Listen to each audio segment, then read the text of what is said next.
السلام عليكم ورحمة الله وبركاته. وبليانتي إسلاما أكم جرتن نجا كيسني بكم جرتنتي نجاني في رحمن ربي إسن الرتاجراتو أكسمة وروني كريستانس أكم جرتن نجا كيسني أني نجا قوت الحمد لله رب العالمين. إن شاء الله قويا أنتنا مي ما تدريتك أبدا سني فين جرا يو إسني تطري لايك شير ودي إن شاء الله. mata dureen kiyarraa Iyyasuus yookiin Nabii Iisaan dhuguma Waaqayyo moo ergamaadha isa jedhurraa waliin ilaalla inshallah. Asirratti wanti isinnaaf hubachuu qabdanii warroonni kiristaanas ta'e musliimas jechuudha. Kaayyoon kiyyaa dhugaa jirtu hanga rabbiin naa laaffise ibsuudha malee kaayyoo amantii namaa tuquu, amantii namaa xiqqeessu, amantii namaa rabsu hin qabu jechuudha. Kanaaf warroonni kiristaanatis kanaaf hubattanii gaafii yoo qabaattan seeran koomentii jalatti na gaafachuu dandeessan. Yaada soo qabaattan hundi keessanuu koomentii jalatti naaf kennuu dandeessan. Akkasuma wanta isiniif gale yoonkin yaada qabdan yoomoo mormiis qabaattan ragaa wajjin dhiyeeffattanii mormuu ni dandeessanii isiniin jira. Baarakallahu fiikum. Inshallah jalqaba Iyyasuus ergamaa rabbii ta'uu ragaa wangeeluma keessaa furannaa. Inshallah warroonni wangeela harkaa qabdanis bantanii ilaaluu dandeessanii akkasuma kunis na dhaggeeffadha. Wangeela Yohaannis 5:24 irratti boqonnaa 5 lakkoofsa 24 irratti maal jedha seetan? Dhuguman isinitti himaa dubbii koo dhaga'ee isa na ergetti kan amanu jireenya bara baraa qaba. Inni du'aa keessaa gara jireenyatti darbe malee gara fardii hin dhaqu. Kuni maal ibsa seetan? Iyyasuus maal jedhee dubbate asirratti? Qabxii ijoon wanti isin hubachuu qabdanii isa na ergetti jedhe. Iyyasuus erga waaqa ta'e, erga inni gooftaa keenya ta'e, waaqa biraatu jira moo inni isa erge sun eenyu? Iyyasuus asirratti isa na ergetti amanaa isiniin jedhe. Inni Iyyasuus erge sun eenyu? Asirratti wanti isin hubachuu qabdanii inni Iyyasuus erge guddaa wayii jiraachuu isaati. Eenyudha inni? Kan Iyyasuus uume, kan Iyyasuus erge rabbii tokkichaa jechuudha. Kanaaf isatti amanaayii jedhe. Akkasuma ragaa dabalataaf inshallah wangeeluma Yohaannis 5:30 irratti boqonnaa 5 lakkoofsa 30 irratti maal jedha? Iyyasuus itti dabalee ani humna kootiin homaa gochuu hin danda'u. Abbaa koo irraa akka hin dhageetti na farda. Fardiin ani fardus qajeeloodha. Anoo yaada koo duukaa bu'uu hin barbaadu. Yaada isaa ana erge duukaan bu'a malee. Maal seetan asirratti obboleeyyanti mee xiinxala. Iyyasuus dubbate amma kana. Humna kiyyaan jechuun dandeettii isaatiin waan takkallee gochuu hin danda'u. Eenyurree humna waaqayyootiin, humna isa ergeetiin waa gochuu danda'a malee. Akkamitti isin isa humna kiyyaanuu homaa gochuu hin danda'u, anuu ofii hin danda'u, humna hin qabina, humna hin qabu. Isa na ergetti amanaa. Yaada kee duukallee hin bu'ina, yaada isa na erge duukaa bu'aa ije. Kanaafuu obboleeyyanti Iyyasuusuu ta erge jira. Kan inni isinii himaa jiru ana duukaa bu'aa osoo hin ta'in isa na erge duukaa bu'aadha jechuudha. Kanaafuu kana irraa hubachuu qabdan. Akkasuma ammallee ragaa lammaffaan wangeeluma keessatti jechuudha. Wangeela Yohaannis 5:37 irratti boqonnaa 5 lakkoofsa 37 irratti akkana jedha. Asirratti maal jedha? Inni ana erge abbaanis jedha laal. Inni erge abbaanis immoo ofii isaatii anaaf dhugaa ba'eera. Isin utuu inni dubbatu sagalee isaa takkaa hin dhageenye jedhe. Bifa isaas argitanii hin beektanii jedha. Kun maal jechuudha? Yesuus maal jedhe? Inni isa erge abbaan isaa jechuudha. Waaqayyoon ijaaniin arguu hin dandeessanii. Waaqayyoon hin mul'atu sii jechaara. Sagalee isaatillee dhageechanii isarraa ani dhageen isinitti himaa maali kuni? Yesuus duukaa tokko jira jechuudha. Kan Yesuus erge sun inni sun eenyure? Waaqayyoodha. Rabbi Allaadha jechuudha. Kanaaf Rabbiin hin mul'atu sii. Astaghfirullah. Rabbi sagalee isaas dhageenyuu hin dandeenyu jedha jechuudha. Ammas obboleeyyan tiyya wangeelumaa keessatti maal jedha jettan? Yohannis 6:39 irratti inni na erge immoo warra inni anaaf kenne keessaa tokko illee akka inni balleessu hin fedhu. Guyyaa booddeetti du'aa akkan isaan kaasu fedha malee. Akkasuma ammas wangeela Yohannis 5:38 irratti isin isa abbaan ergetti hin amantan. Kanaaf dubbii isaa gara keessan keessa hin turu. Kun maal ibsa seetanii? Rabbii ergee Yesuus ergamee dhufe. Inni waan isiniin jedhetti hin amantan taananii dubbiin gara keessanii hin turu jedha. Maal jechuudha? Asirratti wanti isin hubachuu qabdan Yesuus maal isiniin jedhe? Isa wangeela 5:36 hubachuu qabdan. Achirratti Yohannis cuuphan dhugaa bahe irra caalan kan dhugaa anaaf bahu qaba. Hojiin abbaan koo akka raawwadhuuf dabarsee anatti kenne baay'eedha. Hojiin ani hojjedhu kunis abbaan akka na erge dhugaa anaaf ni baha. Asirrattis Yesuus ergamee dhufe jechuudha. Abbaan na ergee jira. Kan dhugaa naaf bahu jira. Hojii abbaa koo raawwadhaa jedhe. Kanaaf asirraa raawwachuu dandeessan. Maali? Yesuus osoo waaqa ta'e, Yesuus osoo ergamuu baate ofii isaatii waa hunda gochuu danda'a. Humnas qabaachuu danda'a. Hin dadhabu, hin rafu, hin nyaatu, hin dhugu, hin mugu ture. Kanaaf obboleeyyan tiyya asirratti wanti isin hubachuu qabdan isa abbaatti isa Yesuus erge abbaatti amanuu qabdan malee Yesuusitti amanuu hin qabdanii jechuudha. Akkasuma malee maal jedha seetan? Yesuus wangeela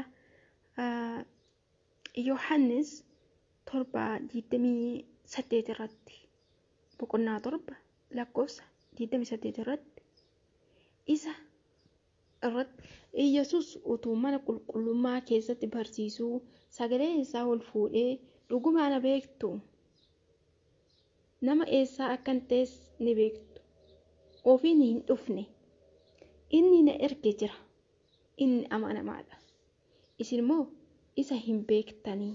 Kana jechuun maali? Yesuus ka ergees jira. Yesuus irratti kan Yesuus ergees amanamaadha jechuudha. Yesuus ergamee dhufa obboleeyyan tiyya. Kanaaf itti xiinxalaa ilaalaa. Ammas Yohannis 7:29 irratti jechuudha.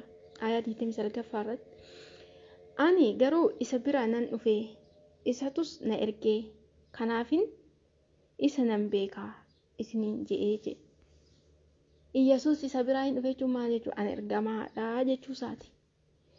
Isa biraa hin dhufe ergamee tan dhufe akka ergamaatti na amanaa jee malee isa na ergeetti amanaa jee malee natti amanaa hin jenne jechuudha bakka kanarratti wanti isin hubachuu qabdan. Ammas immoo maal jedhe wangeeluma keessatti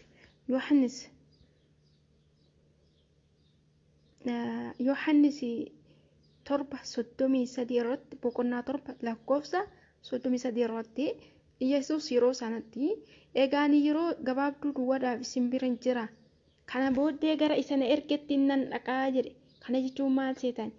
Yesuus yoo ergamee dhufee mitiire isin biraan tura yeroo gabaabduu qofa jedhe. Yeroo gabaabduuf yeroo xinnoof isin biraan tura. San booda gara Waaqayyoo gara isa na ergee gara Rabbitti nan deemaa jedhe. Nan dhaqa isiniin jedhe. Yesuus osoo ofii isaatii osoo ergamuu baate osoo ofii isaatii waaqa ta'e eessa deemare eenyu bira dhaqare hin dhaquu jechuudha. Akkasuma ammas Yesuus ani yoon wangeela Yohaannis 8:16 irratti boqonnaa 8:16 irratti ani yoon fardeeyyuu fardiin koo dhugaadha.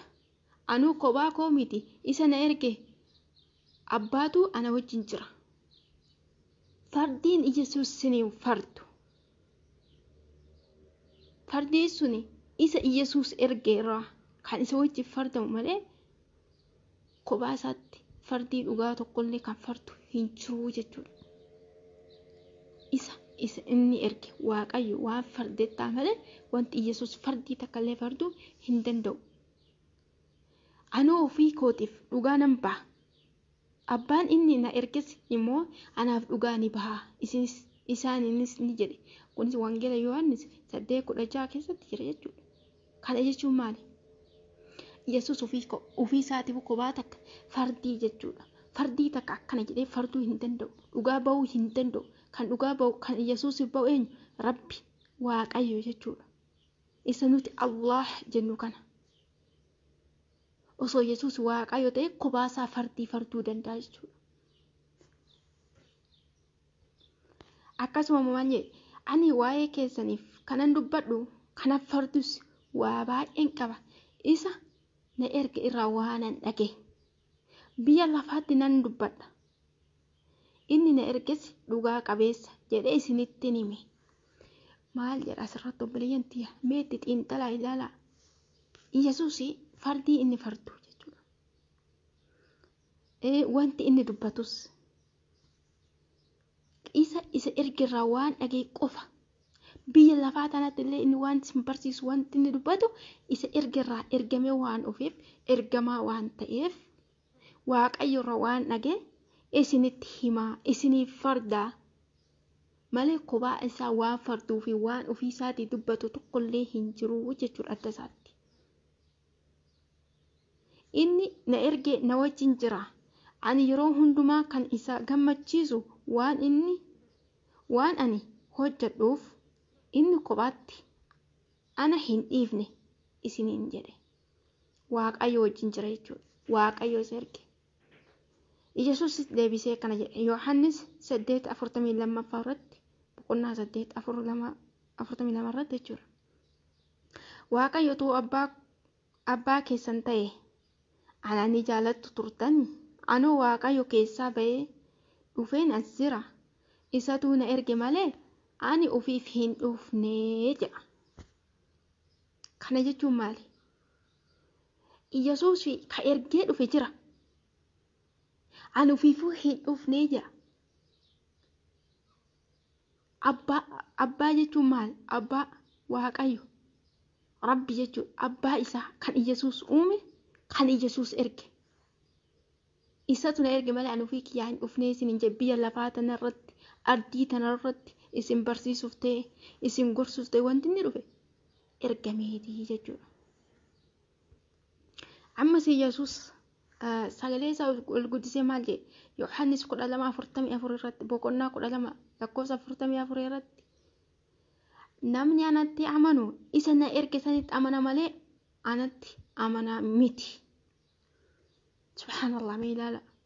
Yaa obboleeyyan kee kiristaana. Yesuus ofii isaatiifuu sagalee ol guddisee yeroo akkasii dubbatu san anatti miti isa na ergetti amana. Natti hin amanin siin jedhe. Ati immoo dirqama lakki an sittan amana.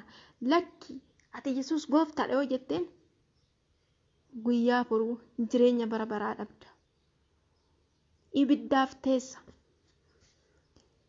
Inni Yesuus caalu osoo jiru.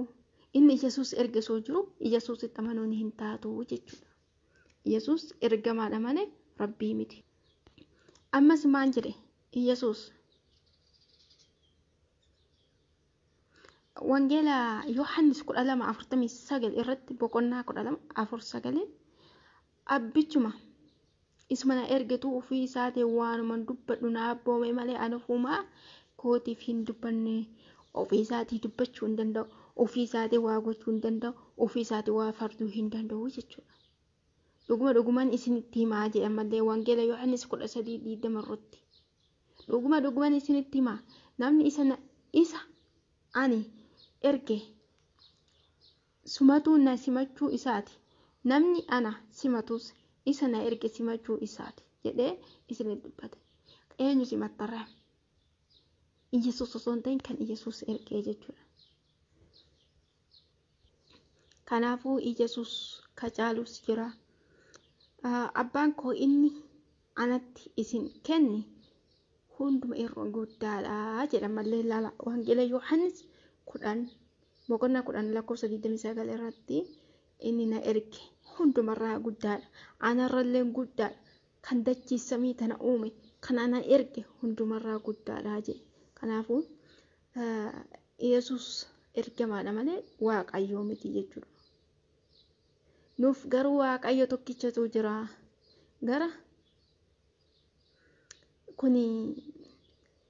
Nuuf garuu Waaqayyo tokkichatu jira. Wangeela Qorontos 8:6 irratti jechuudha. Kanaafuu isinii wanti hubachuu qabdan Yesuus ergamee dhufuu isaati.